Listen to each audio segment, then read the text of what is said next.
আমরা এই জাতীয় ঐক্যমত্য কমিশনের যে দ্বিতীয় পর্যায়ের যে আলোচনার যে উদ্বোধন, সেই উদ্বোধনী সভায় অংশগ্রহণ করেছি। এখানে মূলত বক্তব্য এসেছে যে সংস্কারের দ্বিতীয় পর্যায়ের আলোচনা। প্রথম পর্যায়ের আলোচনা যেগুলো হয়েছে গত 3 মাস ধরে, আমরা বলেছি সেই 3 মাসের আলোচনার সারসংক্ষেপ কি, কোন কোন বিষয়ে ঐক্যমত্য হয়েছে সেগুলো জাতির সামনে পরিষ্কার করতে হবে, আমাদের কাছে পরিষ্কার করতে হবে, এবং সেগুলো বাস্তবায়নের কি কি উদ্যোগ নেওয়া হয়েছে। আমরা বলেছি যে 121টি প্রস্তাব আমাদের রাজনৈতিক দলগুলোর কাছে না জানিয়েই তারা বিভিন্ন মন্ত্রণালয় অধিদপ্তরে পাঠিয়েছে। মার্চ মাসে পাঠানোর পরেও সেগুলোর কোনো অগ্রগতি দেশবাসী পরিলক্ষিত হচ্ছে না দেশবাসীর কাছে। আমরা সেগুলো বলছি, সেগুলো বাস্তবায়ন করার কি পদক্ষেপ নেওয়া হয়েছে সেগুলো জানাতে হবে।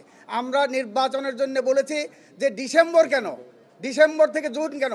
নির্বাচন কমিশন বলেছে জুলাই মাসের মধ্যেই তারা প্রস্তুত। আমরা বলেছি ডিসেম্বরের আগেই নির্বাচনের তারিখ সুনির্দিষ্টভাবে ঘোষণা করতে হবে, এবং নির্বাচনের তারিখ ঘোষণার মধ্য দিয়েই সংস্কার প্রস্তাবকে এগিয়ে নিয়ে যেতে হবে এবং বিচারকে দৃশ্যমান করতে হবে। সংস্কার, বিচার, নির্বাচন একটা আরেকটার সাথে সাংঘর্ষিক নয়, কাজে সমস্তগুলোই সমন্বিতভাবে। বন্দর এবং করিডোরের ব্যাপারে আমরা বলেছি যে প্রধান উপদেষ্টা জাপান গিয়ে যে বক্তব্য রেখেছে সেটা সত্যের অপলাপ। কাজে একটি পার্টিকে ব্লেম করা হয়েছে, বন্দর এবং করিডোর, সামরিক করিডোর দেওয়ার যে চক্রান্ত, সেগুলো বন্ধ করতে হবে। এটা অন্তর্বর্তীকালীন সরকারের দায়িত্ব না।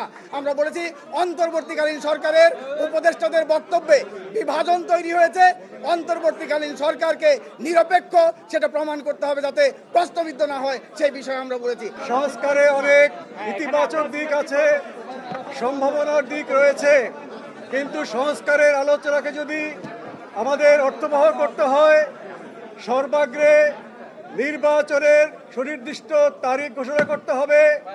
সম্ভব হলে ডিসেম্বরের আগে নির্বাচনের তারিখ ঘোষণা করা যায়। দ্বিতীয় হচ্ছে উপদেষ্টা পরিষদকে তার নিরপেক্ষতা প্রমাণ করতে হবে এবং প্রশাসন, আইন শৃঙ্খলা বাহিনী, বিশেষ করে মাঠ পর্যায়ে যারা নির্বাচনের ডিউটি করবে তাদেরকেও নিরপেক্ষতা প্রমাণ করতে হবে। সংস্কার যদি আলোচনা করতে হয়, মব সন্ত্রাস বন্ধ করতে হবে এবং বিদেশের সাথে কোনো ঝুঁকিপূর্ণ ব্যবস্থা চুক্তি করা যাবে না। এগুলো যদি আমরা নিশ্চয়তা পাই তাহলে সংস্কারের আলোচনা সফল হতে পারে। গণফোরামের পক্ষ থেকে অন্তর্বর্তীকালীন সরকার প্রধানকে স্পষ্ট জানিয়েছি যে গত জুলাই গণ অভ্যুত্থানের মধ্য দিয়ে বিভিন্ন রাজনৈতিক দল এবং আমাদের জনগণের মধ্যে যে জাতীয় ঐক্য সৃষ্টি হয়েছিল, কিন্তু সরকারের নানা কারণে বিশেষ করে করিডোর ছাড়াও বন্দর ব্যবস্থাপনা বিদেশিদের হাতে তুলে দেওয়া এবং সংস্কার নিয়ে বিভিন্ন রাজনৈতিক দলের মধ্যে যে বিভেদ এবং বিভাজন সৃষ্টি করার একটা অপচেষ্টা চলছে এবং সরকারের শীর্ষ পর্যায় থেকে, এবং আমরা অভিযোগ করেছি যে অন্তর্বর্তীকালীন সরকার প্রধান তার দপ্তর থেকেও রাজনৈতিক দলগুলোর মধ্যে বৈষম্য তৈরি করা হচ্ছে। এগুলো আমরা আজকে তাকে জানিয়েছি।